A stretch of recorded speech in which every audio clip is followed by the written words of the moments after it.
Boa noite, meu povo! Boa noite, galerinha concurseira! Prof. Viviane Maia aqui na área. Gente, estamos aqui nessa noite, é a linha de partida, né, desse tão sonhado concurso, né, esperado, o concurso do TJ de Pernambuco, né, o Tribunal de Justiça do Estado de Pernambuco. E como sempre, né, o curso Estou Preparado sai na frente, né? Antes mesmo do edital sair, a gente já começa se preparar, né? Os preparativos para se preparar, claro, para esse tão sonhado concurso, que é o TJPE, né? Saiu essa oportunidade aí para o cargo de técnico, que é nível médio, então foi bom essa oportunidade aí para vocês que não têm um nível superior e nem têm bacharel em direito, né? Temos analista, temos o cargo de técnico e vamos ter oficiais, entre outros.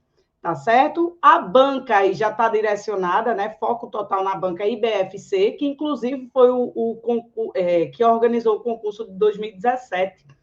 Então, separei algumas questões aí de tribunais em direito constitucional, né? Que hoje a gente ficou com direito constitucional para trabalhar, tá certo? Para a gente já iniciar a pegada do TJPE. Aqui a gente vai estar com questões, né? Para você ver a nossa didática. E não se esquece de curtir a live, compartilhar, tá certo? Dizer de onde vocês estão falando, tá certo, gente? Outra coisa, já estamos organizando aí, atualizando só a questão do curso online. Então, a equipe está top, tá certo, gente? Além de outros eventos que o curso Estou Preparado sempre promove, né? As lives, os simulados, os aulões, enfim, preparação total que não deixa pega você desde o início até mesmo depois da aprovação, né? A gente corrige prova, tá aí junto com vocês, tá certo? Curte aí a live, compartilha, chama aquele teu amigo que vai se interessar em fazer o concurso, para que esse conteúdo chegue aí e a gente consiga fazer mais eventos como esse, tá certo, gente? Vamos embora. Deixa eu beber uma aguinha rapidinho. Pode ir entrando aí e dizer de onde fala, tá certo? Bora lá. Vamos com tudo. Qualquer dúvida é só falar que a prof aqui para e vai tirar eventuais dúvidas de vocês, tá certo? Vamos embora. Primeira questão aí, 2022, Defensoria Pública do Estado aí, tá? Foi organizado pela IBFC aí para analista e advogado essa questão, ó, sobre o poder judiciário, né? TJ, Tribunal de Justiça, meu amigo, você vai fazer tem que estar afiado no poder judiciário, né? Além do poder judiciário, as funções essenciais da justiça, também cai o executivo, o legislativo, a organização do Estado, né? Aquela parte dos entes federativos, União, Estado, DF, município, repartição de competências. Então, não fica só no artigo 5º, nacionalidade, direitos políticos, não. Ele vai mais além. O edital é mais robusto no que tange ao direito constitucional. Fechou? Vamos embora. Rumo à aprovação. Então, vamos lá. Primeira questão. No que se refere às disposições constitucionais aplicáveis ao Poder Judiciário. Então, essa primeira questão aqui é do Poder Judiciário, caiu aí na Defensoria Pública. Assinale a incorreta. Pois bem, essa questão está querendo a incorreta. Vamos ver o que é que ela quer acerca da incorreta. Tá certo? O Conselho Nacional de Justiça possui jurisdição em todo o território nacional. E aí, meu povo? Vamos analisar as demais? A atividade jurisdicional deverá ser ininterrupta, sendo vedado férias coletivas nos juízos e tribunais de segundo grau, funcionando nos dias em que não houver expediente forense, juízes em plantão permanente. Beleza, de fato, a jurisdição, a atividade jurisdicional, ela é o quê? Ininterrupta mesmo. Então, foi vedado as férias coletivas, agora apenas nos juízes de primeiro grau e no tribunal de segunda instância, de segundo grau, né? Os tribunais superiores, bem como o STF, não se enquadram nessas férias coletivas. Não é vedada a ele essas férias coletivas, tá certo? Foi vedado para os juízos, que é o juiz singular da primeira instância, do primeiro grau, bem como os tribunais de segunda instância, de segundo grau. Deixa eu mostrar aqui rapidinho, porque a gente já faz uma revisão e passa para a análise da questão. Vamos lá. A gente vai para como é que se organiza o Poder Judiciário. Bom, o STF é o órgão de cúpula do Poder Judiciário, né?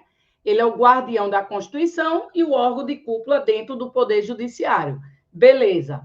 Dentro do Poder Judiciário, nós vamos ainda ter o Conselho Nacional de Justiça. Já já eu vou falar sobre o Conselho, porque a questão é justamente sobre o Conselho Nacional de Justiça. Abaixo do Conselho Nacional de Justiça, a gente vai ter os tribunais superiores. Quem seria, professora? A gente vem para o Superior Tribunal de Justiça, aí vem para a Justiça Especializada, né?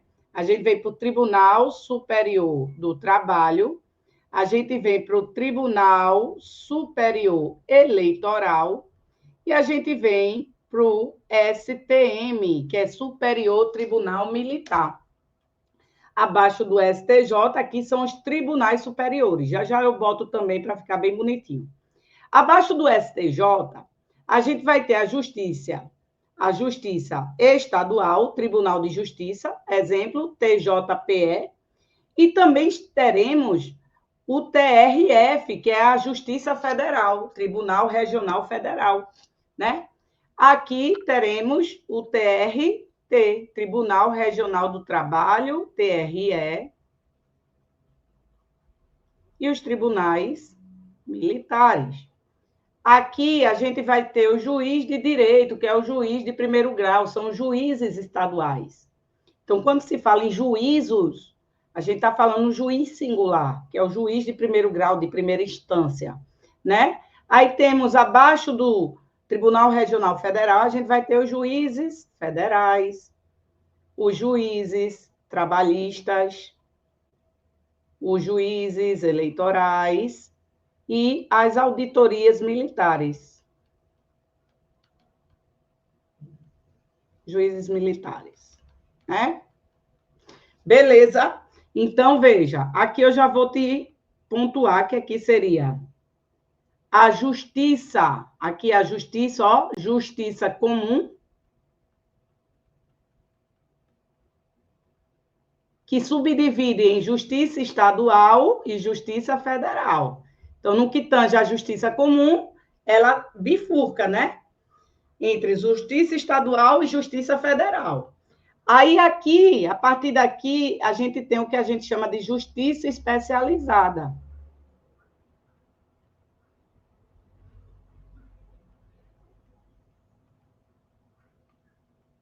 Beleza? Aqui seriam os juízes, que é o que a gente chama de primeira instância, deixa eu botar aqui em amarelo. Aqui seria o que a gente chama de primeiro grau ou primeira instância. Amarelo não, que nem eu estou vendo o amarelo, a pontinha. Cadê, Jesus? Ó, ele está aqui, ó, em cima. Deixa eu botar outra cor. Sem condições de enxergar o amarelo. Pronto. Aqui, ó, aqui, esses aqui, né, são juízes singulares. Aqui a gente chamaria de primeira instância, né? De primeira instância ou primeiro grau, né, de jurisdição. Essa parte aqui, eita, aqui, pronto, esses aqui seria a segunda instância, segundo grau.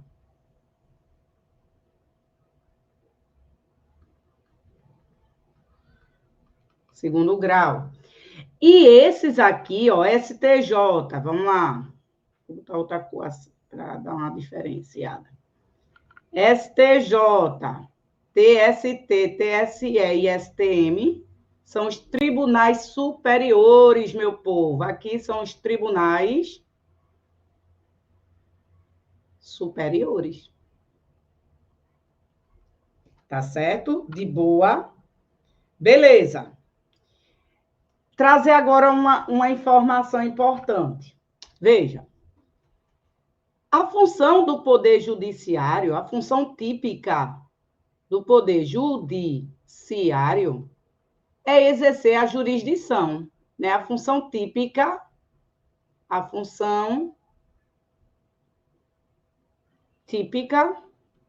é exercer a atividade jurisdicional, né? A jurisdição, que é aplicar o direito ao caso concreto, julgar os litígios que são propostos, né? Quando o judiciário ele é demandado, porque vocês sabem que a justiça ela é inerte, a jurisdição é inerte, ela precisa ser demandada, provocada, beleza? Pois bem, aí veja, o STF e os tribunais superiores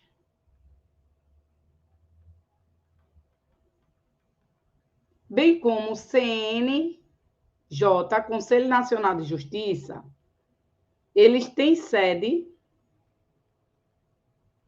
na capital federal.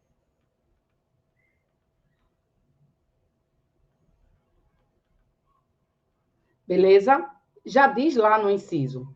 E lá também diz o seguinte, eu vou até botar de outra cor, de vermelho.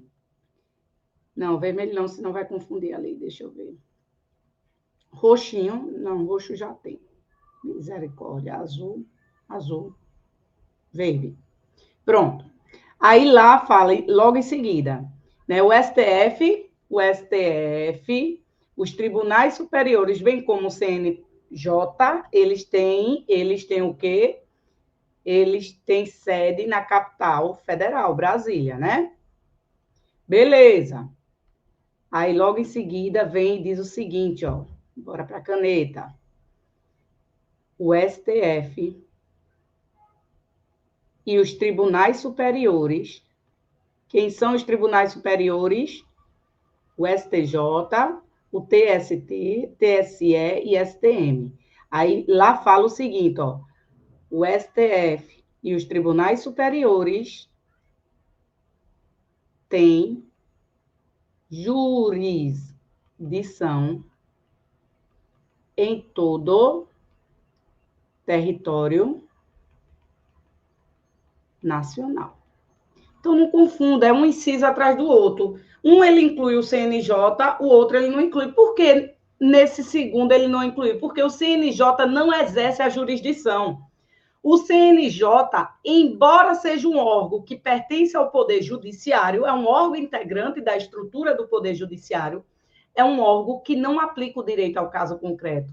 Ele não exerce a jurisdição, né, dizer o direito ao caso concreto. Julgar, ele não exerce, ele é um órgão de controle interno, é um controle administrativo e financeiro, bem como controlar o cumprimento dos deveres pelos magistrados. Então, o CNJ, que é o Conselho Nacional de Justiça, que tem uma composição por 15 membros, é presidido pelo presidente do STF, tá certo? Ele não exerce a jurisdição, embora seja um órgão do Poder Judiciário, é o único órgão do Poder Judiciário que não exerce a função típica, que é de quê? De julgar, de exercer a jurisdição, porque ele é um órgão de controle interno, controla a atuação financeira e administrativa, bem como o cumprimento dos deveres dos magistrados. Isso é uma atribuição, além de outras que está descrito, mas o CNJ não exerce a jurisdição. Beleza, gente? Tranquilo? Qualquer coisa é só falar. E pode mandar aí qualquer pergunta aí no chat que a gente está aqui, tá certo? Então, aqui eu estou mostrando, fazendo uma geral para você entender o Poder Judiciário, tá? Vimos quais são os órgãos que compõem o Poder Judiciário, que está na Constituição, então está aí o organograma. Temos a Justiça Comum, né? Os tribunais superiores, que vem o STJ, que faz parte da Justiça Comum, é o Tribunal Superior que faz parte da Justiça Comum. Na Justiça Comum, há uma bifurcação entre justiça estadual e federal, e temos a Justiça Especializada, né? Que aí é a Justiça Trabalhista, estadual e a militar. Beleza, primeira instância, não confunda instância com entrância. Instância é grau de jurisdição, né? E entrância faz parte da comarca, tá? É uma divisão territorial dentro da organização judiciária dos estados. Beleza, gente? Tranquilo? Beleza? Então, é de extrema importância o estudo do Poder Judiciário. Quem vai fazer TJ, meu amigo, não pode negligenciar, não. Tem que estudar com afinco o Poder Judiciário. Beleza? Vamos lá. E aí, questão para você, para comprovar que é uma questão de 2022, né? Aí da Banco IBFC. E eu vou mostrar que tem do TRF, salvo engano, é TRT. Tem questões aí de tribunais também, tá certo? Vamos lá. Então, o Conselho Nacional de Justiça possui jurisdição em todo o território nacional? Não. O Conselho Nacional de Justiça, embora seja um órgão do Poder Judiciário, ó, o nosso erro já está aqui. Porque lá, no artigo 93, ele fala quem são os órgãos do Poder Judiciário e nos parágrafos ele vai falando, ó, o STF, os tribunais superiores, bem como o CNJ, tem sede na capital federal.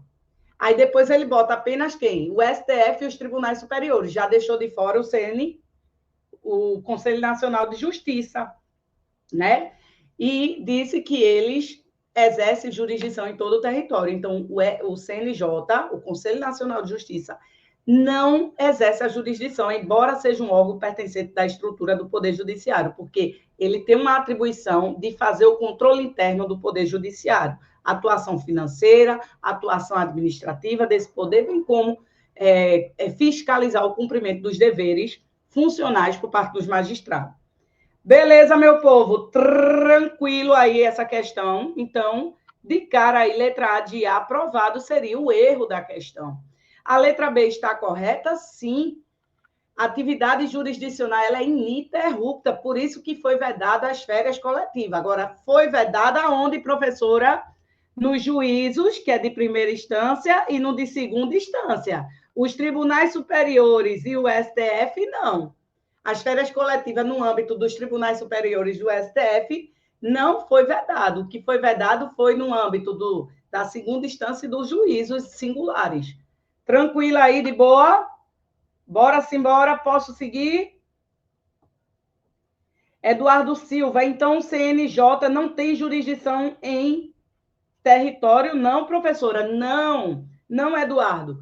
O CNJ não exerce a jurisdição. Não é órgão que exerce a aplicação do direito ao caso concreto, que é a função típica, né? Dizer o direito ao caso concreto, julgar, decidir as lides, os conflitos de interesses que é posto perante o Poder Judiciário. O CNJ não exerce a jurisdição, e não sou eu que digo, é a própria Constituição, porque o CNJ é um órgão que vai controlar a atuação administrativa e financeira de todo o Poder Judiciário, exceto do STF. Pode ver que o CNJ ele fica abaixo do STF. tá? Então, ele faz o controle de todo o Poder Judiciário. Tranquilo, Eduardo? Posso avançar?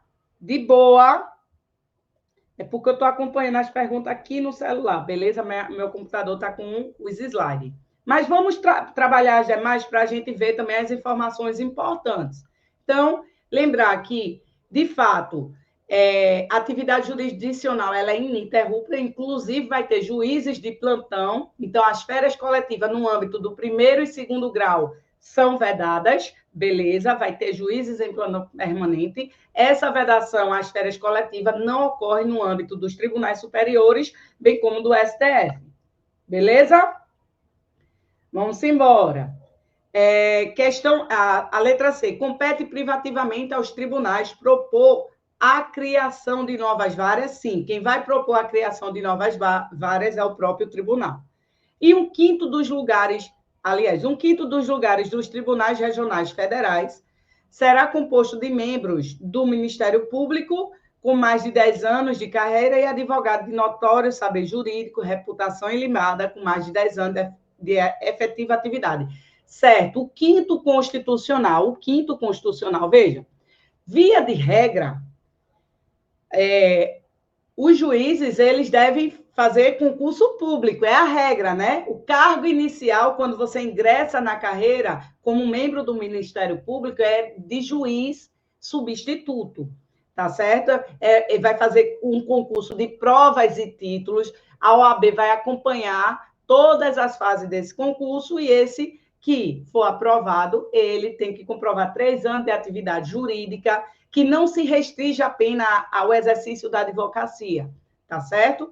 Então, é comprovação de 3 anos de atividade jurídica. A atividade jurídica é mais amplo. A advocacia é uma das atividades jurídicas, então tem que comprovar 3 anos, tá? Então, o ingresso, como regra, é via concurso público. Mas veja, os ministros do STF, eles são escolhidos pelo presidente, após a sabatinada no Senado Federal. Então, existe a possibilidade de se entrar sem realizar concurso público, sim, através do quinto constitucional. Um quinto constitucional, o quê? Ele está dizendo, ó, 1/5 das vagas, em quais tribunais, professoras, que se aplica a regra do quinto? Aí, deixa eu logo explicar o que é o do quinto.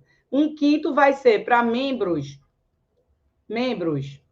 do MP, do Ministério Público, né? Tem que comprovar mais de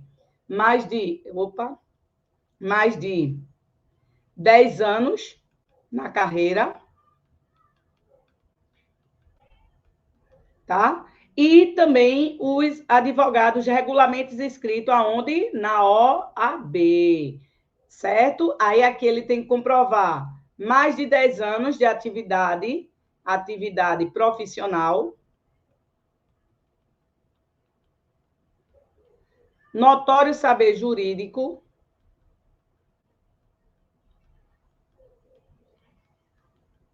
e reputação ilibada. Reputação ilibada. Aí, quem é que vai entrar pela regra do quinto, professora? Ó, a regra do quinto, a gente vai ter vamos lá, TRF, tá certo? As regras do quinto, a gente vai ter no TRF. Deixa eu botar aqui, peraí, calma.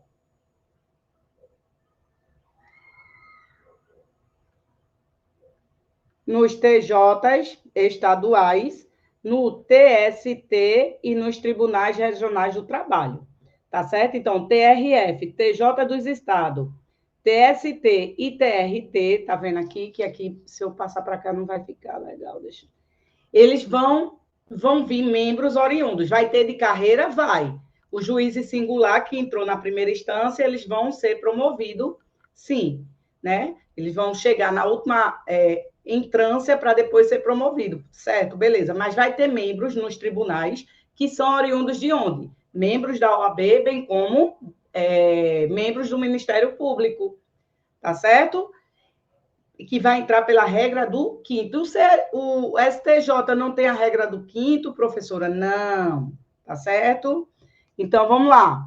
O STJ, meu povo, a gente tem a regra de 1/3, tá certo? Vai ter 1/3. 1/3. Agora, no TRF, nos tribunais de justiça estadual, englobando o Tribunal de Justiça do Distrito Federal e Territórios, beleza? Além do Tribunal Superior do Trabalho e do Tribunal Regional do Trabalho, entra na regra do 1/5, vai ter o 5º constitucional. Beleza, meu povo? De boa? Tranquilo? Então, voltando para a questão, as férias coletivas, de fato, é vedado nos juízos de primeiro e segundo grau. Aqui é uma competência dos tribunais, né? Propor a criação de novas varas, está correto, e a questão do 5º, que é nos tribunais regionais federais, também está correto, e ele, inclusive, trouxe aqui os requisitos, né? Membros do MP, com mais de 10 anos de carreira, advogado de notório saber jurídico, regulamento escrito na ordem, reputação ilibada, com mais de 10 anos de efetiva atividade profissional, que vai ser indicada numa lista sextuple. O tribunal vai diminuir para uma lista tríplice e o chefe do executivo vai escolher. Beleza? Tranquilo, gabarito letra A de aprovados. Posso seguir, meu povo? Vamos com tudo. Vamos lá. Questão de número 2. Questão de número 2. Veja aí, TJPE, ó. TJPE, IBFC. Eu disse a vocês que em 2017 foi o IBFC. Essa questão aí caiu para analista judiciário e para contador também. Beleza? Vamos lá. Com base na Constituição, o artigo 92 a 100 do Poder Judiciário assinala a alternativa incorreta. Incorreta. Aos juízes é vedado. Veja bem, gente. Os juízes, eles vão aplicar o direito ao caso concreto, julgando as lides, dando um provimento, uma resposta àquele que buscou a justiça. Beleza.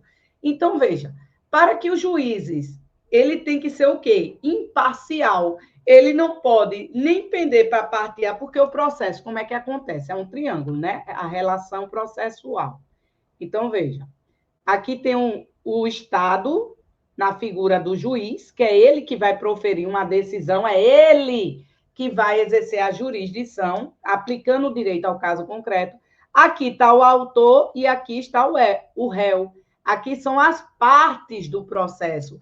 Veja que as partes do processo há uma paridade de armas, né? Então, não pode haver tratamento diferenciado entre as partes, entre os sujeitos processuais. Isso vocês vão estudar de forma bem detalhada, com processo civil, direito processual civil, direito processual penal, né? Mas especialmente no processo civil, né? Então, ó, o juiz, ele vai dar uma decisão. Ele não pode, ele tem que ser imparcial. Ele não pode querer privilegiar nem prejudicar ninguém. Ele tem que se ater às provas, aos elementos que comprovem e à livre convicção motivada. Ele vai analisar o processo que cada um leva no processo para proferir a sua decisão. Então, para que o juiz tenha liberdade, que atue sem pressão, para que ele haja com imparcialidade, né? Aí a própria Constituição traz as garantias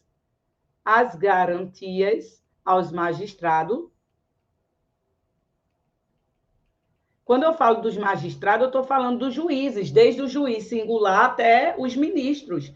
Eles que exercem a jurisdição, eles que podem dar a canetada, eles que podem sentenciar, proferir uma decisão no âmbito do poder, são os membros, né? Vocês, futuros servidores, vão auxiliar, né? Mas eles é que exercem a jurisdição, tá certo? Então, ó, das garantias, foram dadas as garantias, que a gente tem 3, né, do juiz, é vitaliciedade, inamovibilidade e redutibilidade e subsídio. Vitaliciedade, inamovibilidade, né? E irredutibilidade de subsídios. São garantias para que o juiz, o magistrado, ele possa atuar sem pressão, livre e ser imparcial, tá certo? Olha aí, ó, o professor Isaqueu já colocou aí o link aí para o curso online, tá certo? Já está praticamente todo atualizado, só estamos acrescentando mais aulas. Então, não perde a oportunidade, já se inscreve aí no curso online, é o técnico judiciário, beleza? E tem as proibições, das proibições. Tantas proibições dos magistrados. Tantas proibições como as garantias visa assegurar justamente que o agente público ele atue de forma livre, sem pressão, e para que ele assegure a imparcialidade, a equidistância do juiz entre as partes. Beleza? Tranquilo? De boa? Então, as proibições, professora, tem algumas, eu vou aqui citar algumas. Veja, é vedado ao juiz, ainda que em disponibilidade, exercer um cargo ou uma função. Então, a acumulação de cargo e função pública é vedado, exceto uma de magistério. Então, vedação de acumulação de cargo ou função pública, exceto uma de magistrado. Qual seria a outra, professora, vedação? Ó, os juízes, os magistrados, é vedado o quê? Ele dedicar-se à atividade político-partidária. Não pode. Tá certo? Ele exerce uma importante função. Vocês sabem que são 3 funções essenciais de todo e qualquer Estado: legislar, criar as leis, executar e julgar. Então, os membros do Poder Judiciário não podem dedicar-se à atividade político-partidária. Beleza? É vedado também o quê? É vedado aos juízes, quando eles forem aposentados ou for exonerado, eles se afastados do juiz ou do tribunal onde ele se encontre, exercer a atividade advocatícia antes de passar 3 anos. É o que a gente chama de quarentena de saída. Embora o nome seja quarentena, é 3 anos, tá? Então, é o seguinte, o juiz que se aposentou no tribunal onde ele se aposentou, ele não pode exercer a advocacia. Se ele se aposentou no TJPE, ele não vai poder, antes de decorrer do quê? 3 anos. Não, ele se aposentou como juiz singular. Então, no juízo singular, onde ele se aposentou como juiz, então, no juízo ou no tribunal, onde ele se aposenta, onde ele é exonerado, ele sai do cargo, ele não poderá o quê? Exercer a advocacia antes de decorrer o quê? 3 anos. Tá certo? Beleza? E tem o quê? Eu não vou acrescentar porque já não vai dar aqui, mas receber a qualquer título ou pretexto, custas ou participação em processo, não pode. Como é que o juiz que vai julgar vai receber custas ou participação nos processos? Não tem cabimento, né? Então, são algumas das vedações, tá? Que está lá no texto da Constituição. Aqui a gente já trouxe tantas garantias como as proibições. A vitaliciedade, o processo de vitaliciamento, né? Ele é com 2 anos de atividade, né? Se ele é vitalício, diferentemente de você, futuro servidor, você vai adquirir a estabilidade. A estabilidade se adquire o quê? Com 3 anos. O juiz, ele vai ser o quê? Vitalício. Ser vitalício se adquire com 2 anos, no caso, aqueles que adentram como membro através de concurso público, né? Porque quem entra através do 5º constitucional, ou no caso de nomeado, né? No caso dos ministros, eles se tornam vitalícios no ato da posse.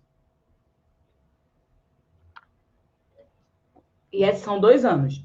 Aquele que entra por meio de concurso, se antes de completar 2 anos, ele poderá perder o cargo por deliberação do tribunal. tá? Antes de completar. Agora, se ele completou 2 anos, ele se tornou o quê? Vitalício. Significa dizer que ele só perderá o cargo por sentença judicial transitada e julgada, em uma única situação. Sentença judicial transitada e julgada. Lembra que na estabilidade do servidor, ele pode perder em 3, na realidade em 4, né?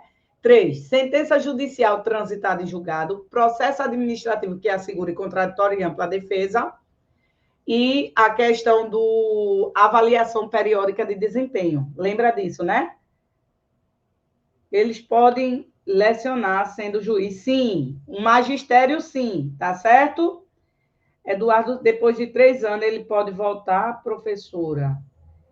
Eduardo, a questão da quarentena ele se aposentou. Então, quando ele se aposenta, ele não pode advogar no tribunal onde ele se aposentou antes de passar 3 anos. Depois que passou os 3 anos, aí beleza. Entendeu? Beleza? Lucas, entendeu aí? É possível sim, tá certo, Lucas? É uma de magistério. Então, é vedado exercer qualquer cargo ou função, exceto uma de magistério. Ok? Beleza? Bota um ok aí para ver se está tudo certo, tá bom? Então, ok. E essas proibições, bem como as garantias aos magistrados, vai garantir que ele exerça essa atividade jurisdicional sem pressão, com liberdade e de forma imparcial, equidistante da parte. Tá certo? Ele não pode nem querer para um nem para outro, ele tem que analisar de acordo com a lei, com a jurisprudência, com os entendimentos e de acordo com o que é levado no processo, as provas que são produzidas. Beleza? Então, voltando para cá, a questão que é a incorreta no que tange às vedações aos magistrados. Beleza? Exercer, ainda que em disponibilidade, outro cargo ou função, salvo uma de magistério, é uma das proibições? Sim. Essa daqui não é a incorreta, porque isso aqui está correto. B. Receber a qualquer título ou pretexto custas ou participações em processo, isso é de fato uma vedação. Também está correto. Letra D. Dedicar-se à atividade política partidária também está correto. Receber a qualquer título ou pretexto auxílios ou contribuições de pessoas físicas, entidades públicas ou privadas, ressalvadas as exceções previstas em lei, também é uma proibição que está estabelecida na Constituição. Não é a incorreta. Então, a incorreta vai ser qual, professora? Vamos ver a letra E? Exercer a advocacia no juiz ou tribunal do qual se afastou antes de decorridos 5 anos, não, né, meu povo? É ele exercer antes de decorrido o quê? 3 anos. É o que a gente chama de quarentena de saída. Porque tem a quarentena de entrada, a comprovação de 3 anos de atividade 3 anos de atividade jurídica. Eu estou olhando meu celular aqui, viu, meu povo? O chat está aqui. Aí, quando eu faço assim, é para dar uma olhadinha nas perguntas, no que vocês estão falando aí, para a gente estar interagindo. Então, gabarito errado aí, letra E do curso Estou Preparado, o melhor cursinho preparatório. Perde tempo não, meu povo. Vamos embora com tudo. Temos aulão de véspera, quem vai fazer aí guarda de Igaraçu, sábado, tá certo? Então, vamos embora, não perde tempo, não. Não esquece aí de curtir essa live, de comentar, deixar aí seu comentário, o que é que você está achando da live, o que acha dos professores, do curso, o que é que vocês dê sugestão também, né? Ó, bora lá. Questão aí, 2024, recente TRF da 5ª região. Olha aí, ó. Vamos embora? Oficial de justiça e avaliador, né? Nível superior, vamos ver aí.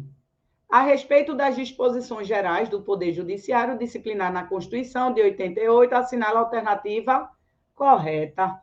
Os juízes têm mandado de 4 anos sendo vedada. Os juízes têm mandado, meu povo? Não, né, meu povo?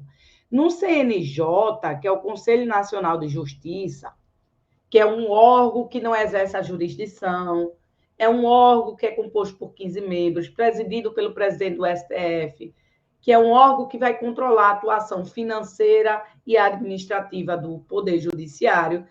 Lá no CNJ, os membros vai ter mandato, os membros que serão membros que vai compor o CNJ, mandato de 3 anos. Mandato de 2 anos, tá certo? Admitindo uma única recondução, beleza? Uma única recondução. Tranquilo? Então, juízes não. Juízes, eles vão adquirir a vitaliciedade. Meu povo, desculpa aí, que meu filho passou 2 vezes. Ele estava dormindo e passou para lá e agora voltou. Já vai deitar. Aí ele passou aí atrás, não foi? Enfim, então não tem mandato, né? Os juízes não têm mandato, beleza? O acesso aos tribunais é feito exclusivamente por juízes de carreiras do Poder Judiciário. Exclusivamente não.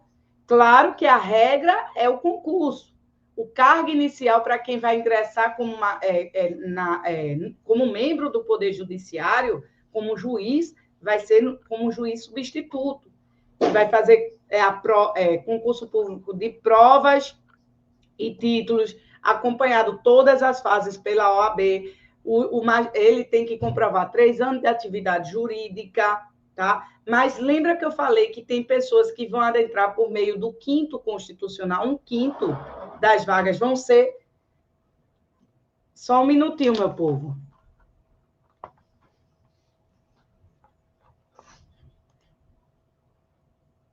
Vinícius.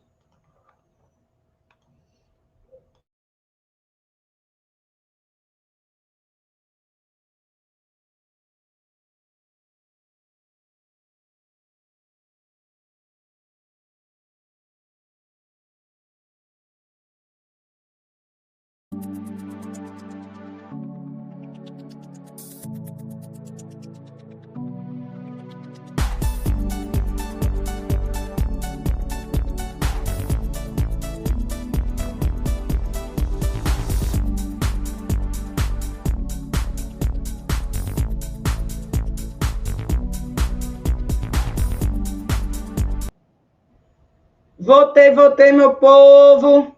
Voltei. Então, vamos lá. Deixa eu colocar aqui para apresentar os slides, tá bom? Voltando aqui, com tudo. Então, os juízes não têm mandato, o acesso não é feito exclusivamente pela carreira, até porque nós vimos que tem os ministros mesmo do STF, né? Que eles são nomeados pelo presidente após a sabatina, né? Escolhido entre os cidadãos, mais de 35, enfim. Notório saber jurídico, reputação ilibada, então não é feito exclusivamente por meio de concurso na carreira, né? A gente sabe que tem os que vêm oriundos do Ministério Público, tá? Os membros do MP, bem como os advogados regularmente inscritos na OAB, que eles também vão adentrar no nosso Poder Judiciário e não são de carreiras, beleza? Tranquilo, então tá errado a B. Os magistrados gozam de vitaliciedade após 2 anos de exercício, não podendo perder o cargo senão por sentença judicial. Pois é, gente, vocês, futuros servidores, serão estáveis. Estabilidade, 3 anos. 3 anos de efetivo exercício, além de passar pela avaliação especial. Aí você adquire a estabilidade que vai te dar uma segurança maior no cargo que você passou. Agora, a vitaliciedade são 2 anos. Ok? Tranquilo? Vitaliciedade, 2 anos.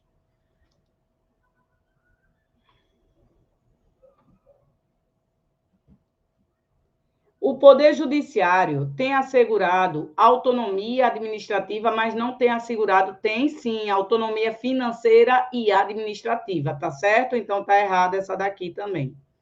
Então, gabarito da terceira letra C. Ok, meu povo, vamos embora com tudo. Questão de número 4.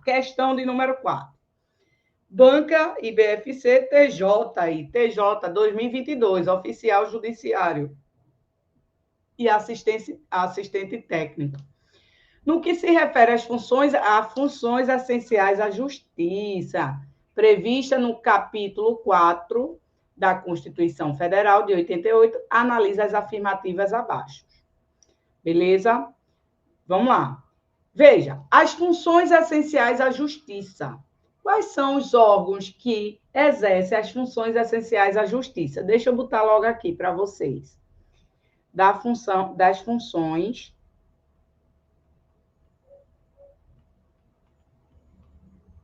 essenciais a... Eita, que minha crase ficou horrível. Como ficou a crase?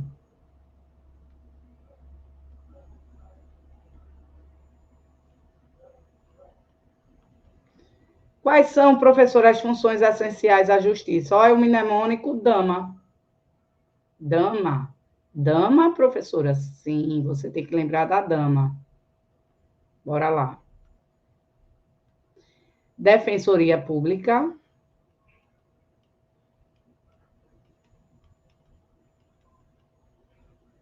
Advocacia Pública.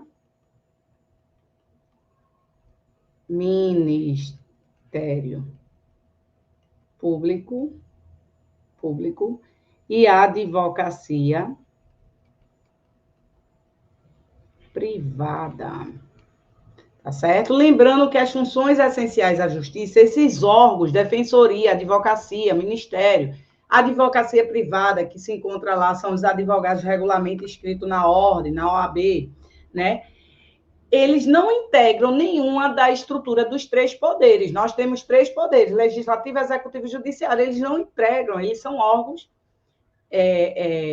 que fazem parte, vão auxiliar na função jurisdicional do Estado. Então, ele vai auxiliar o Poder Judiciário no exercício da jurisdição, beleza? Mas não integra nenhum dos poderes.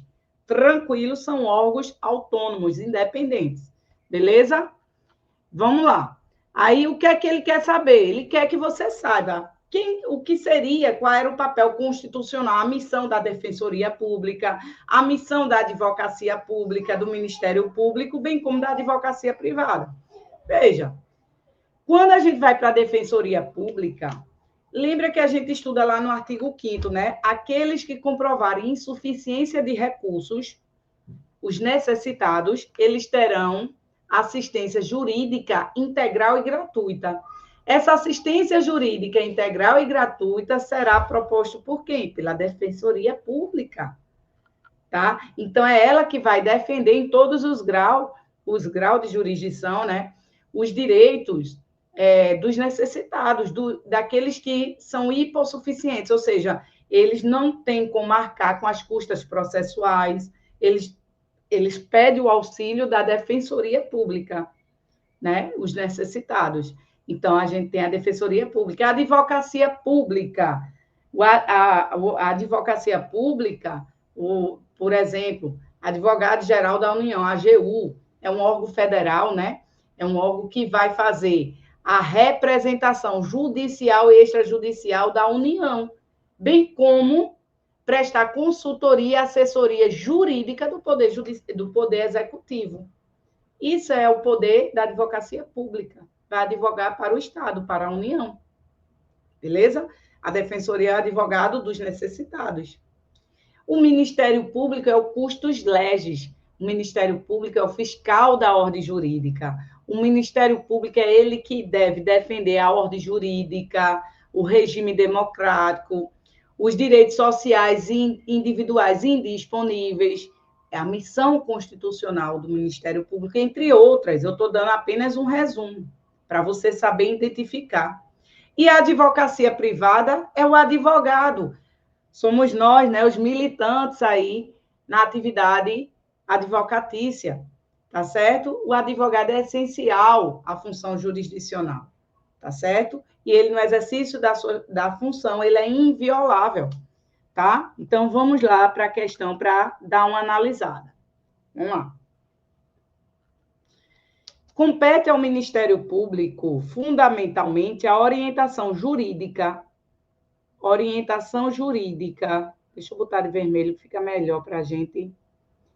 Promoção dos direitos humanos e a defesa em todos os graus, judicial e extrajudiciais, dos direitos individuais e coletivos, de forma integral e gratuita aos necessitados. Isso aqui é papel do Ministério Público, meu povo? Não. Fazer a defesa em todos os graus de jurisdição, seja judicial, ações judiciais ou extrajudiciais, direitos individuais, coletivos, de forma integral e gratuita, aos necessitados, é o Ministério Público? Não. Aqui seria a Defensoria Pública. É o advogado dos necessitados.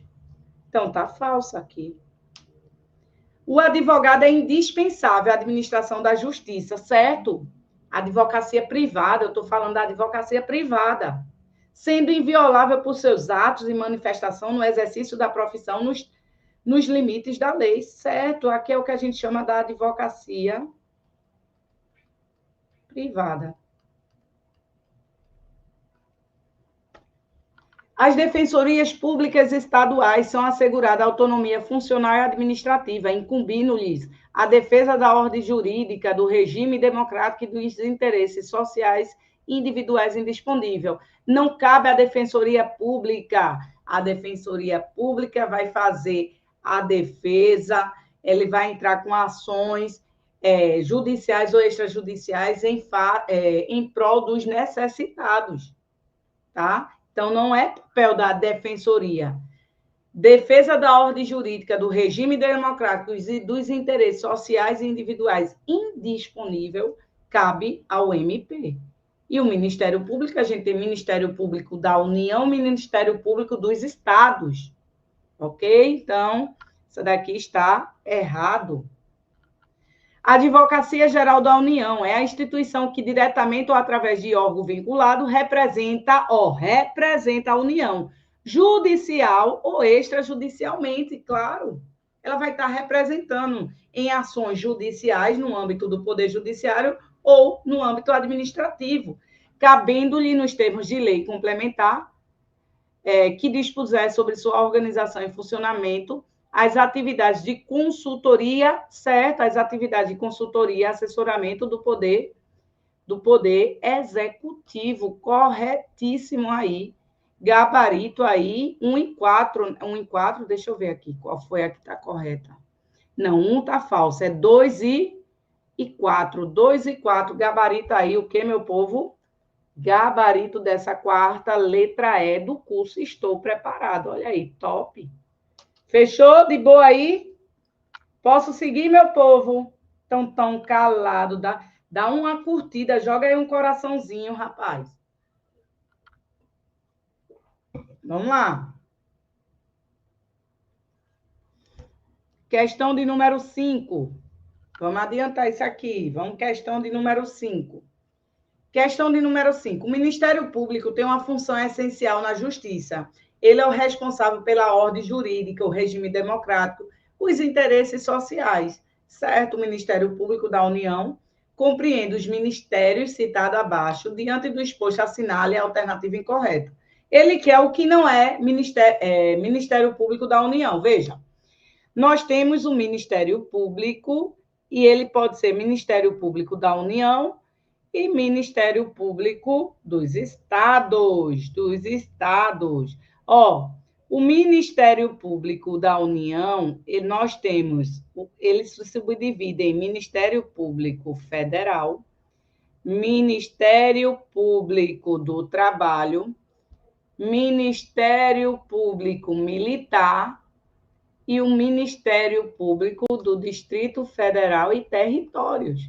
E aqui nós vamos ter 26, são 26 estados da federação, então teremos 26 Ministério Público Estadual, tá certo? São 26. Ok, meu povo, da União Federal, Trabalho, Militar, Distrito Federal e Território. Então, cuidado que o Ministério Público do DF, ele fica dentro do Ministério Público da União. Então, dentre esses órgãos que estão aí, qual não faz parte do Ministério Público da União? Porque ele quer saber quais compreende o Ministério Público, quais são os ministérios que compreendem o Ministério Público da União. O Ministério Público Federal, sim, do Trabalho, sim. O que não tem é esse Ministério Público Constitucional, não tem, tá? Então, é esse e esse. Gabarito aí, letra C. Correto? Vamos embora com tudo, meu povo. Vamos mudar agora. Vamos agora para Poder Executivo. Olha aí, Poder Executivo, Banca IBFC, Foco Total TJPE, né? Linha de partida. Meu povo, o curso Estou Preparado já está com o curso online aí prontinho, tá, gente? Você já pode adquirir, já começar a estudar, tá? Só algumas atualizações que a gente já vai colocando quando sair o edital, mas o que vem sendo cobrado, né, nos últimos concursos do TJ, a gente já fez aí um concurso atualizado. Quando sair o edital, faz as devidas modificações necessárias, certo? Mas começa a estudar antes do edital, não espera não, já definiu aí praticamente a banca, então vamos embora, mãos à obras, né? Questão aí 6. Acerca das disposições constitucionais sobre o Poder Executivo, analisa as afirmativas abaixo e dê valores verdadeiro ou falso. O presidente e o vice-presidente da República não poderão, sem licença do Congresso Nacional, ausentar-se do país por período superior a 15 dias, sob pena de perda do cargo. Correto, gente? Então, caso o presidente ou o vice fosse ausentar e essa ausência for superior a 15 dias, precisa da autorização do nosso Congresso Nacional. Beleza? Vagando o cargo de presidente e vice-presidente da República, far-se-á eleições 90 dias depois de aberta a primeira vaga. Errado. Por que está errado? Não é depois de aberta a primeira vaga, é depois de aberta a última vaga. Beleza? Olha a pegadinha aí dessa questão. Vem para cá para eu te explicar. Se houver a dupla vacância, foi o caso da questão dupla vacância, no caso de dupla vacância, o que é que acontece? Vamos analisar onde ocorreu a dupla vacância. Foi nos 2 primeiros... Lembra que o mandato, o período que o mandato dele é de 4 anos, não é isso? O presidente da República, ele tem um mandato de 4 anos. Aí, se a vacância, a dupla, vamos supor, presidente e vice morreu, queda de um avião, morreu os dois. Então, se o presidente e vice houver a vacância do cargo de presidente e vice e ocorrer nos 2 primeiros anos ou nos 2 últimos anos do mandato. Se for nos 2 primeiros, vai ter o quê? Eleições diretas. Direta porque somos nós que iremos escolher. Essas eleições diretas será em até 90 dias de aberta a última vaga. E se for nos 2 últimos anos, professora, aí teremos a questão das eleições indiretas pelo Congresso Nacional. Quem vai escolher o presidente é o Congresso Nacional, porque é a única hipótese trazida de eleições indiretas na nossa Constituição. E dentro de até 30 dias de aberta a última vaga. Então, é um prazo de 30 dias depois da última vaga. Beleza? Então, o erro da questão é afirmar que é da primeira vaga. Beleza? Então, fique atento a isso em caso de dupla vacância. Então, aqui está falso. Aqui está falso. Se decorrido 10 dias da data fixada para a posse, certo? O presidente ou o vice, salvo motivo de força maior, não tiver assumido o cargo, este será declarado vago. Certíssimo.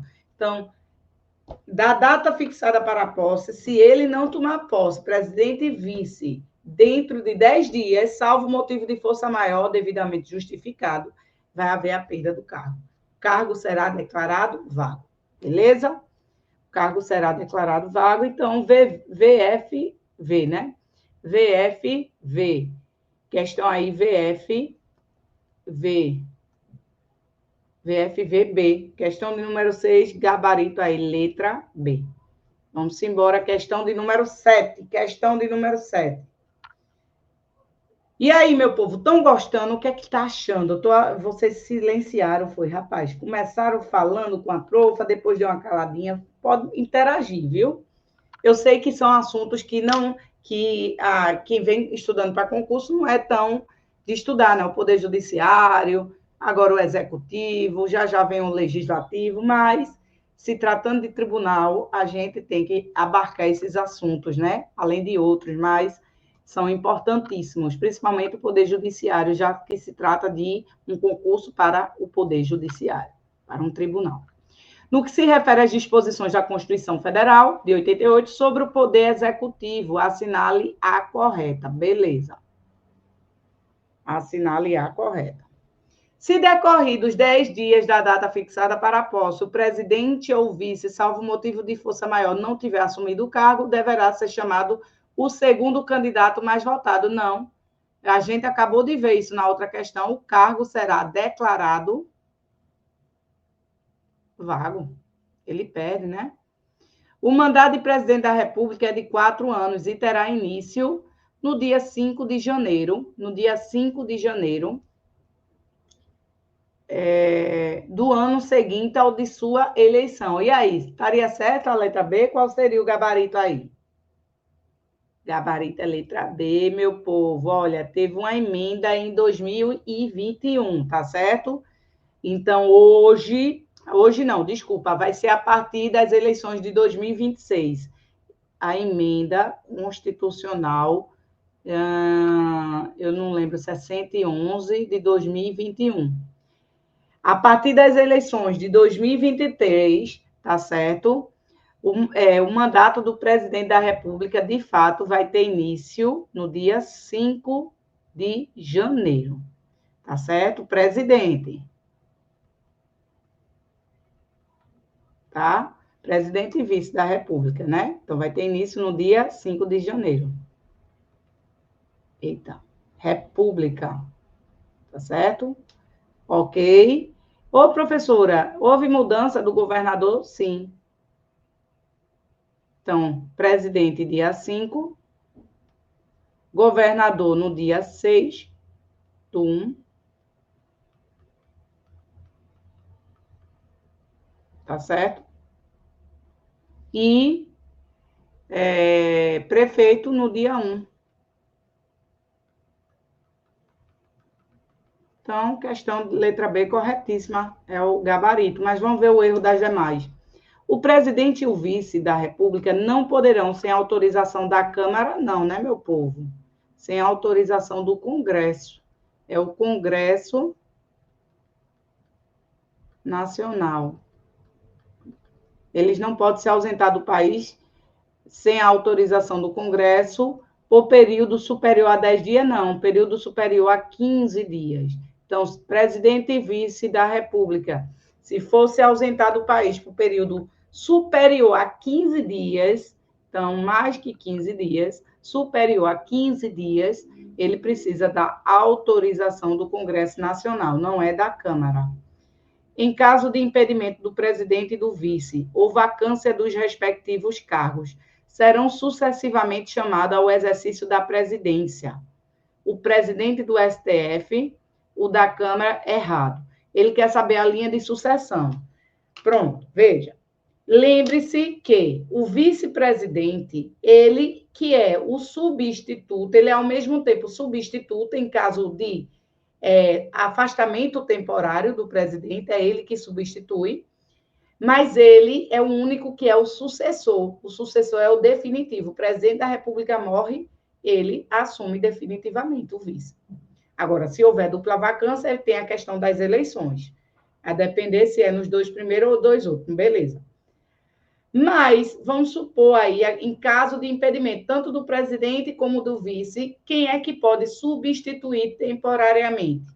A linha tem que seguir uma ordem. Primeiro é quem? Não é o presidente do Supremo. A ordem seria, primeiro, o presidente. Deixa eu botar aqui, tá aqui.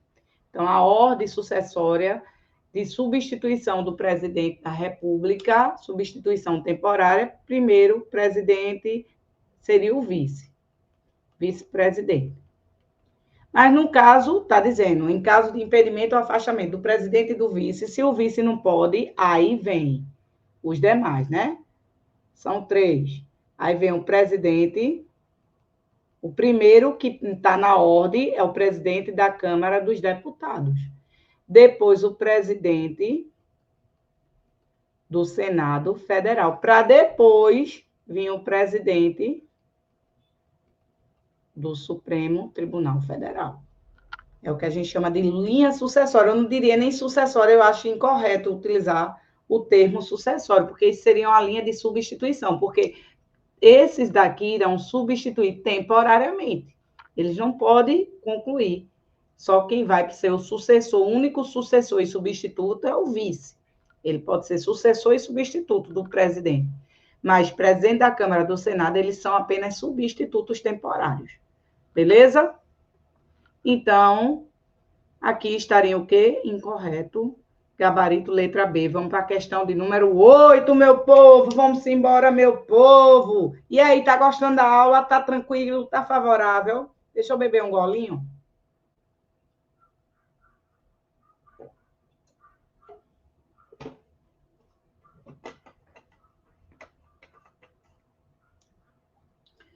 Questão 8, olha aí, IBFC 2019, advogado aí. A respeito das disposições da Constituição de 88 sobre o Poder Legislativo, analisa as afirmativas abaixo e dê valores verdadeiros e falsos. O Poder Legislativo é exercido pela Câmara, pelo Congresso Nacional, que se compõe da Câmara, dos Deputados e do Senado. Correto, gente? Veja, no âmbito federal, no âmbito da União, no âmbito federal, o nosso poder legislativo, ele é bicameral. Por quê, professora? Porque ele é o Congresso Nacional, que é composto por duas casas parlamentares, a Câmara dos Deputados e o Senado Federal. A Câmara dos Deputados, que representa o povo, e o Senado Federal, que representa os estados e o DF. Né? No âmbito estadual, distrital e municipal, esse poder legislativo, ele é o quê? Unicameral. Como assim? Só tem uma casa parlamentar. No âmbito dos estados, a gente tem as Assembleia Legislativa. No âmbito dos municípios, a gente tem a Câmara dos Vereadores, ou Câmara Municipal, né? Vereadores. E no âmbito do DF, do Distrito Federal, a gente tem a Câmara Legislativa, que é no âmbito do Distrito Federal. Ok? Então, é uma única casa. No âmbito federal, bicameral, porque eu tenho um Congresso que é composto por duas casas parlamentares, Câmara do Deputado e Senado. Então, o Poder Legislativo é exercido pelo Congresso no âmbito federal, certo? Que compõe-se da Câmara e do Senado, certo? A Câmara dos Deputados compõe-se de representantes do povo, eleito pelo sistema proporcional em cada estado e em cada território, correto? Ó, a Câmara representa o povo.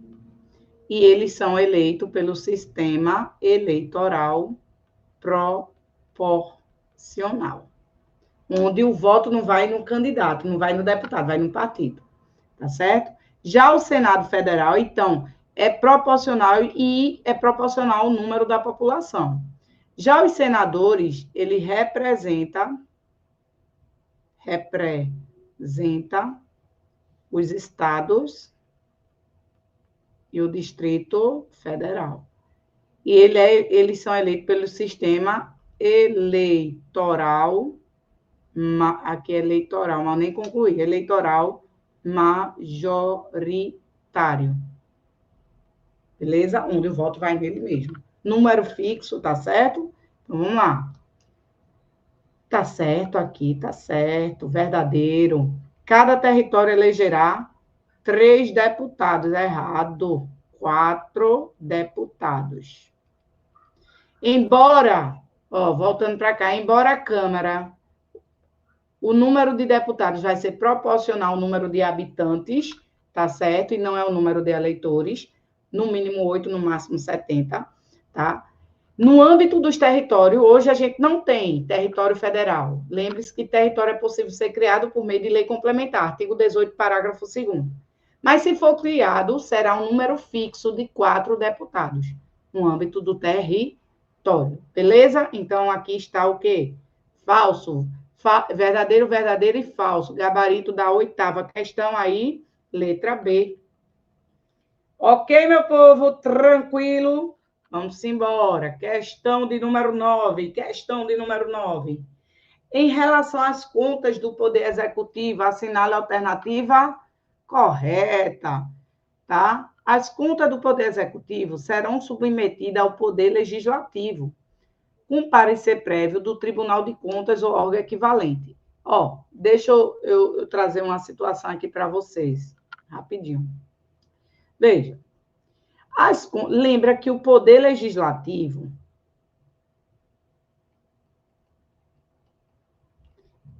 não só tem a função de legislar, né? De exercer atividade legiferante, ou seja, de criar a lei, de inovar no ordenamento jurídico. Mas o Poder Legislativo tem por função também exercer a fiscalização, fiscalizar. A fiscalização financeira, orçamentária e patrimonial. Então, é função típica do Legislativo, legislar e fiscalizar. Então, veja, no âmbito federal, as contas, o presidente da República,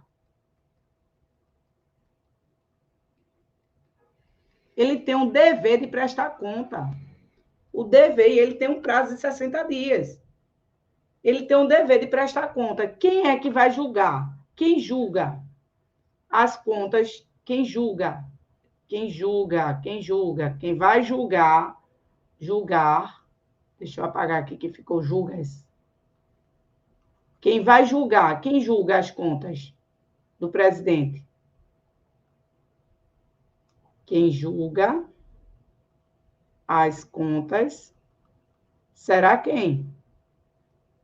O Congresso Nacional.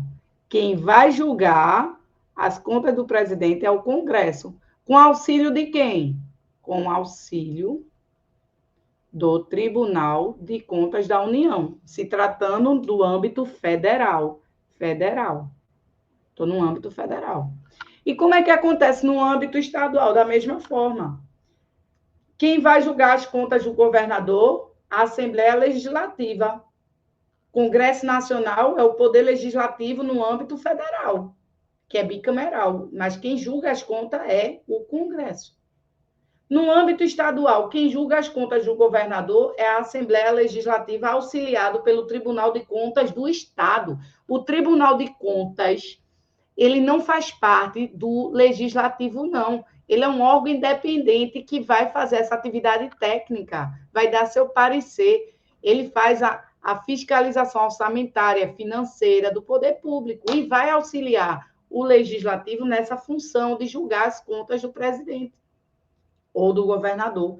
Então, no âmbito estadual, a Assembleia julga as contas do governador com auxílio do Tribunal de Contas do Estado. No âmbito municipal, as contas do prefeito, do Poder Executivo, será julgada pela Câmara dos Vereadores, que serão auxiliados, que o parecer técnico tem que ser emitido por quem? Pelo Tribunal de Contas do Estado.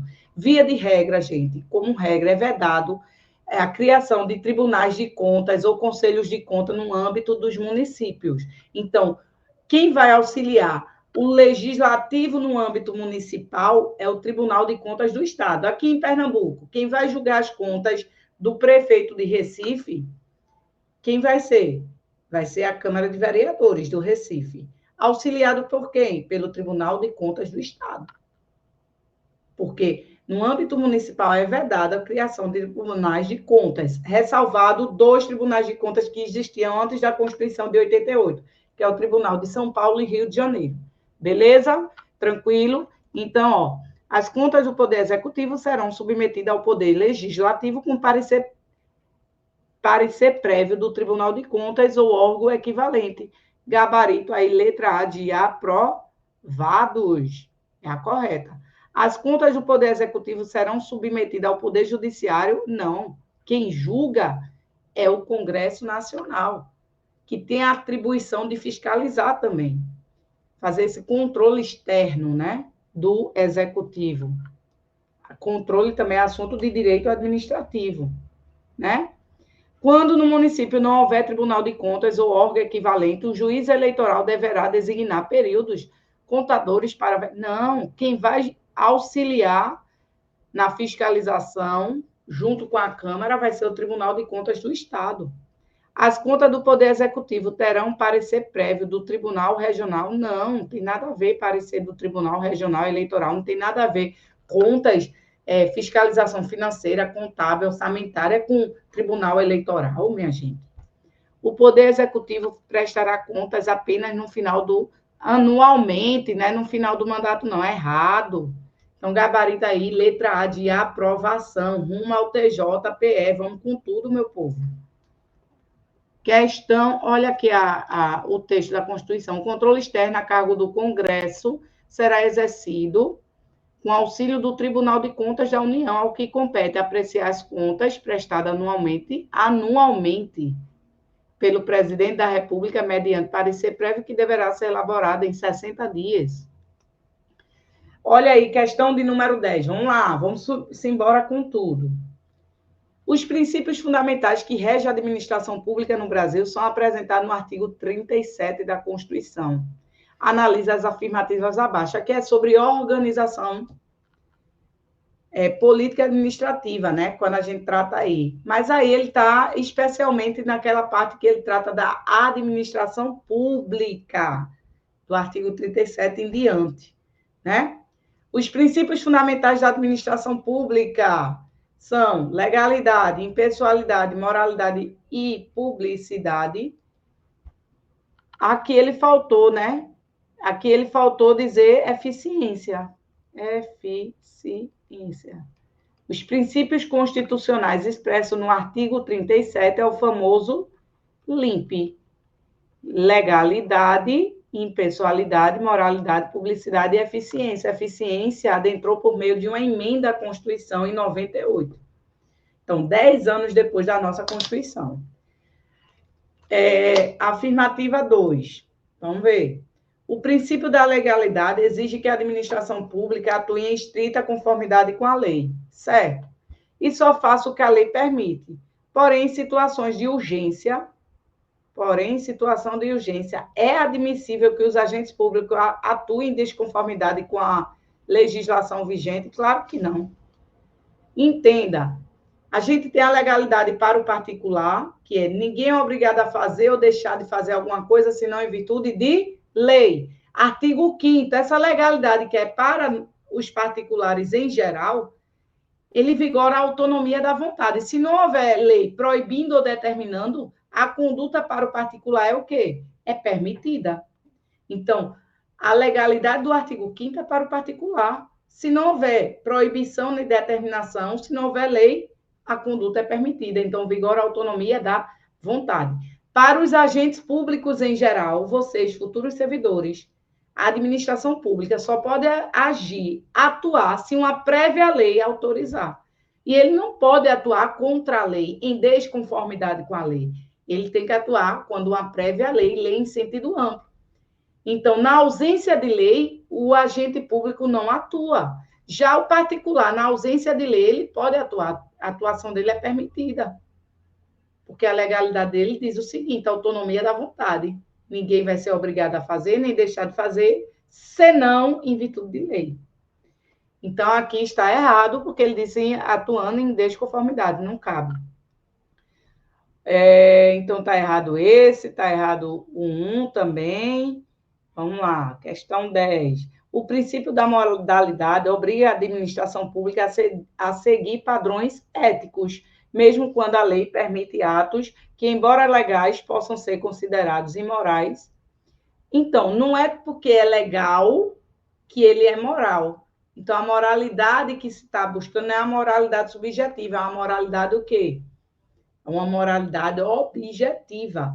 É a boa atuação da administração pública é o dever de ética, moral, boa-fé, honestidade, lealdade com as instituições, né? Probidade, tá? Então, a moralidade aí administrativa é a moralidade objetiva, a atuação objetiva, né? Então, é isso. Então, tá correto aqui o item 3. Só ele que está correto. Então, vamos aí. O 4, vamos ver aqui o 4. O princípio da publicidade impõe à administração pública a obrigação de divulgar todos os atos administrativos, sem exceção. Está errado, né, gente? Vocês sabem que a regra é a publicidade, mas existe a exceção. Segurança da sociedade, segurança do próprio Estado, em algumas situações, preservar a intimidade dos envolvidos. Então, sem exceção, é que o deixou o item correto. Então, gabarito aí da questão de número 10, é isso?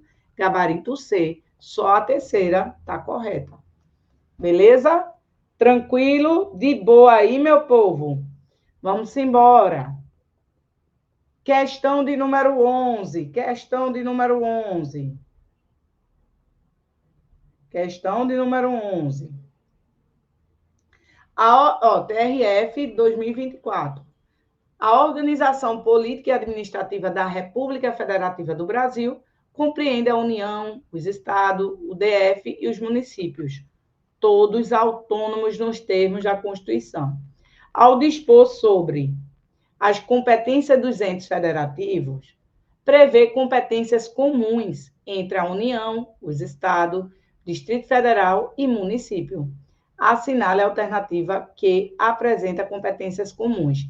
Veja, quando a gente vai estudar esse tema, que é repartição de competências, né, que vai lá a partir do artigo 21, a gente vem 21, 22, 23, 24, artigo 25, que traz as competências dos estados, e o artigo 30, que traz lá as competências dos municípios, né?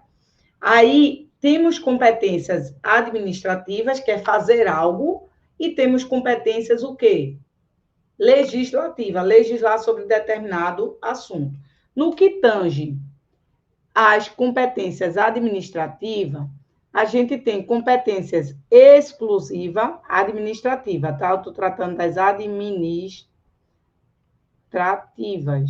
Temos exclusiva, que compete exclusivamente à União, que está lá no artigo 21. E temos as competências que é comuns, né? As competências que é comuns entre quem, professora? União, Estado, DF e municípios.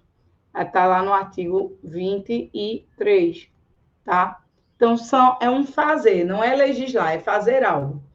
Quando a competência é exclusiva da União, porque são assuntos de interesse nacional, é quando a União, são competências que a União vai exercer como proteger o todo, a República, bem como atuar como um governo interno, como chefe de Estado e chefe de governo. Então, chefe de Estado representando o todo, chefe de governo internamente. Então, competência exclusiva, o interesse é o quê? Nacional. Competência comum é um fazer onde o interesse é de todos. Exemplo, preservar o patrimônio histórico, cultural, é algo que é um interesse apenas da União nacional, é só a União ou todos os entes devem preservar o patrimônio histórico, cultural, preservação do meio ambiente, da fauna, da flora, é só a União exclusivamente ou todos os entes? Todos os entes. É de todos os entes. É de todos os entes. Manter o serviço postal e o correio aéreo nacional ou só a União? Só a União. Agora, é de todos os entes. Deixa eu pensar aqui.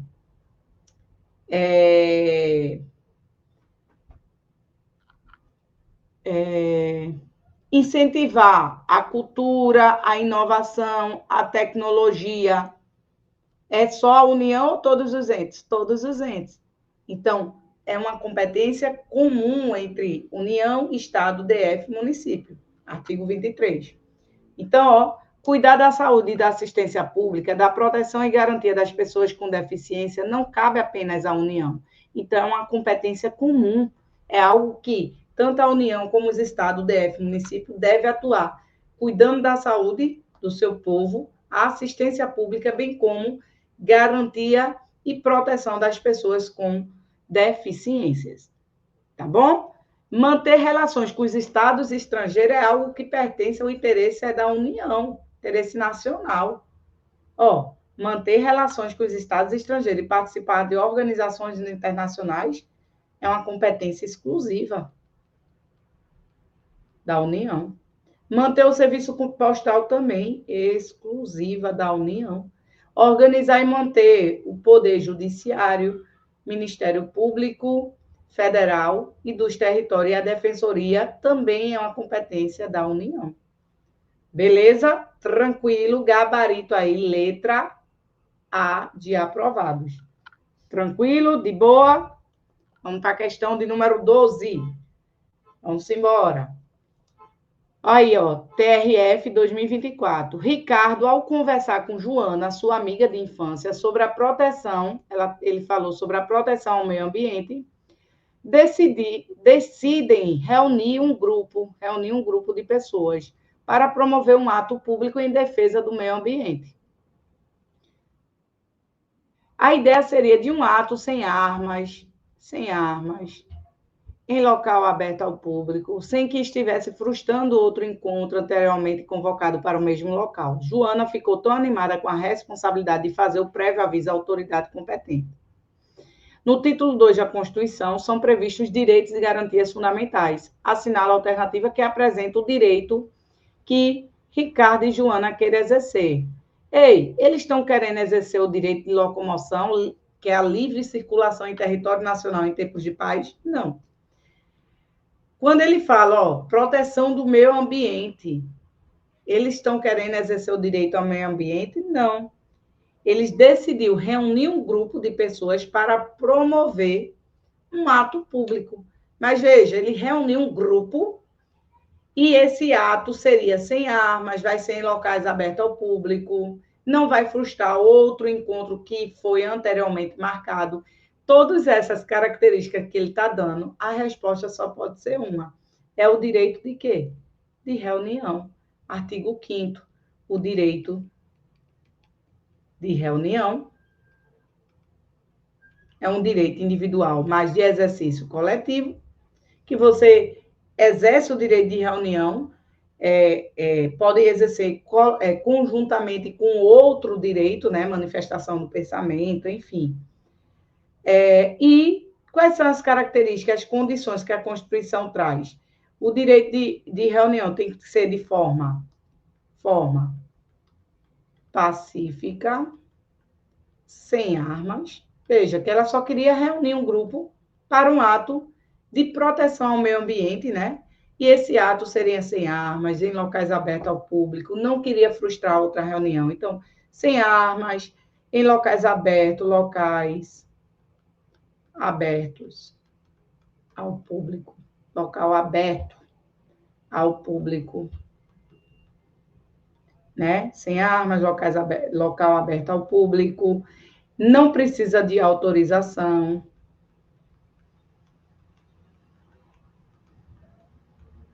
Independe de autorização, exige-se apenas o prévio aviso. Exige-se prévio aviso à autoridade competente. Então, é o nosso direito de reunião, gabarito aí, letra C. Chegando nas últimas, né, meu povo? Eu acredito que eu coloquei 14, mas vamos lá. Questão de número 24, TRF. Assinala a alternativa que contém um remédio constitucional apto para proteger direito líquido e certo, não amparado por habeas corpus, habeas data, quando o responsável pela ilegalidade ou abuso do poder for a autoridade pública ou agente de pessoa jurídica no exercício das atribuições do poder público. Gente, essa questão aí foi muito tranquila, viu? Muito tranquila, ó. Falou em HC, habeas corpus, habeas data, mandado de segurança, mandado de injunção e ação popular. Ação POP. Lembre-se, falou em habeas corpus, tu lembra qual é o objeto de proteção do habeas corpus? A liberdade de locomoção, que é o livre exercício, a livre circulação em território nacional em tempos de paz. É o ir, direito de ir, vir, ficar e permanecer. Né? Falou em habeas corpus, a gente tem a liberdade de locomoção, porque você tem que saber, são 5 remédios constitucionais. Né? Temos também remédios individuais e coletivos, o MS, mandado de segurança, e o MI, mandado de injunção. Beleza. Falou em habeas data, e você lembra, ele visa proteger o acesso à informação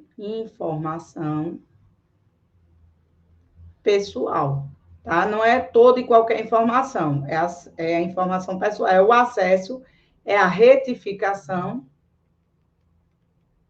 bem como o complemento. Adicionar, né? Então, falou em informação de caráter pessoal, só o habeas data. O mandado de segurança é a carta coringa. Por quê, professor? Porque ele tutela todo o direito líquido e certo, aquele direito que não resta dúvida. Aí eu sempre digo, ó, se não for habeas corpus, habeas data, MI e ação popular, provavelmente é o direito líquido e certo do MS.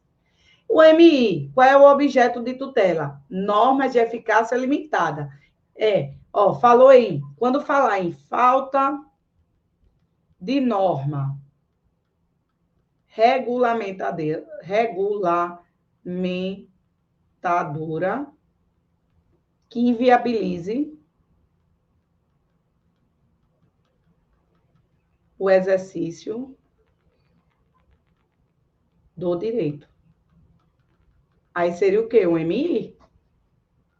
Então, o MI ele vai ter aquela norma de eficácia limitada. Eu tenho um direito previsto na Constituição, não estou conseguindo exercer, porque a lei que deveria regulamentar, detalhar para eu poder exercer o direito na prática, não foi criada. Então, a falta de norma regulamentadora que inviabiliza o exercício do direito, ele é combatido através de um mandado de injunção.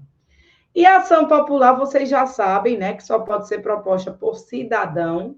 O cidadão é aquele que está no exercício dos direitos políticos e ele visa proteger o quê? O meio ambiente, a moralidade administrativa, o patrimônio histórico e cultural e o patrimônio público.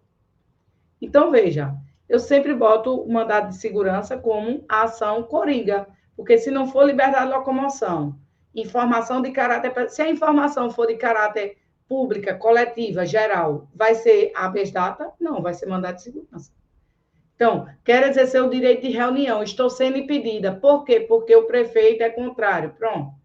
Estou preenchendo os requisitos. Sem armas, forma pacífica, locais abertos ao público, fiz a comunicação prévia, né? Estou respeitando, porém, ele desfez a reunião, então, de forma arbitrária. Então, qual é o remédio que eu vou combater um direito líquido e certo, que é o exercício do direito de reunião, mandado de segurança? Direito de certidão, eu quero obter uma certidão para entrar com minha aposentadoria. Se é negado, mandado de segurança. Beleza? Tranquilo?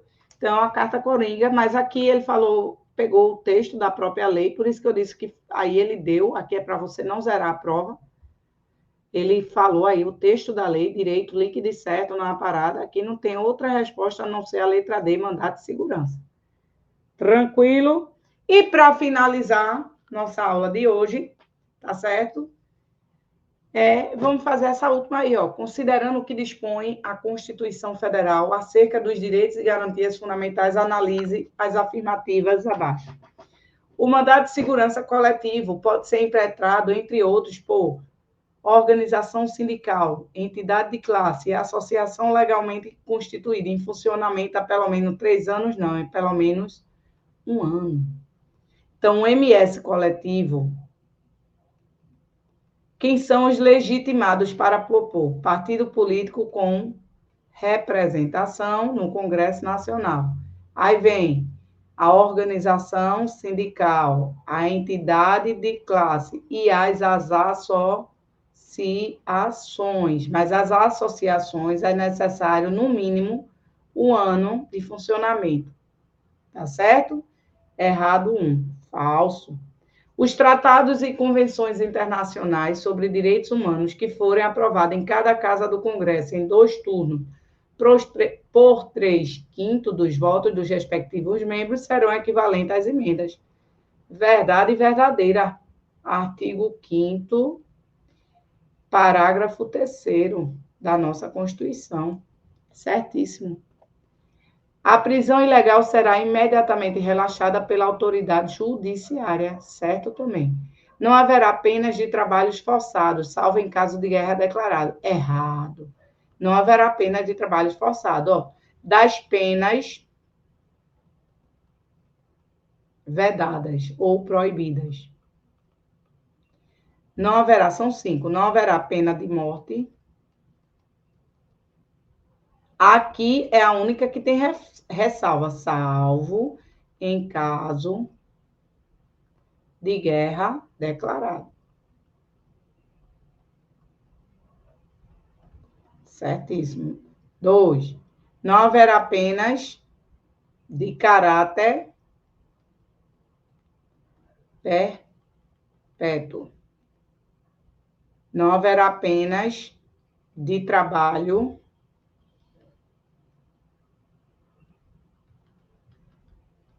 forçado. Não haverá pena cruéis. E não haverá pena de banimento. São 5 penas vedadas. E o rol é taxativo, tá certo? Rol taxativo. Então, aí, vamos ver quais são as corretas. 3 e 2. 2 e 3, né? 2 e 3, gabarito aí. Letra D, meu povo. Meu povo, findamos aqui essa linha de partida rumo ao TJPE, né? Focada aí na IBFC. Fizemos aí diversas questões sobre o Poder Judiciário, assunto importantíssimo para o concurso em tela, né? Estudamos aí legislativo, executivo, estudamos um pouco acerca do artigo 5º, os remédios constitucionais, enfim. Fizemos a degustação para você não só revisar, mas verificar a nossa metodologia, a forma de trabalho do curso Estou Preparado, tá? Se gostou da live, deixa aquele joinha. Se ainda não segue a prof, eu sou professora de Constitucional e Administrativo, tá aí, prof. Viviane Maia.dv, tá certo? Meu povo, foi um prazer estar aqui com vocês, tá certo? Obrigada aí. E até a próxima, se Deus quiser. Uma aprovação. Cheiro da profa. Tchau, meu povo. Valeu!